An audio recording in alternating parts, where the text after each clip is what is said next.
Those pillars of strength and candor are also the foundation for America's policy towards the world's number one threat to freedom today, the Chinese Communist Party.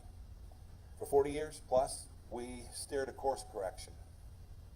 We changed, been handled with kid gloves. And we'd ignored all the contrary evidence that showed that the regime in Beijing really is troublesome. We showed what it is. It is authoritarian, it is brutish, and is antithetical to human dignity and freedom. And we've stated clearly and consistently that the United States-China relations will not be dictated by exceptions carved out by the party, but by the simple and powerful standards expected of any nation with aspirations to play a role on the global stage.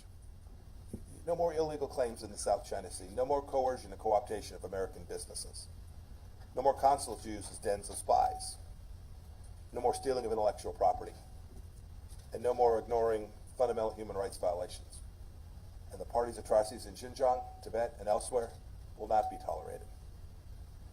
This challenge requires not only diplomatic effort, but military strength to keep the peace.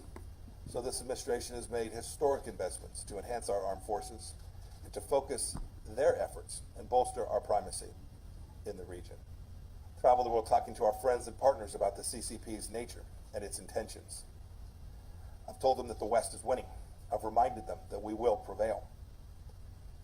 The good news is that the free world and sovereign nations are beginning to wake up. They are now rallying to this cause. You know, I'll often hear, we don't want to pick between the United States and China. I remind them that that's not the fight. The fight is between authoritarianism, barbarism on one side, and freedom on the other.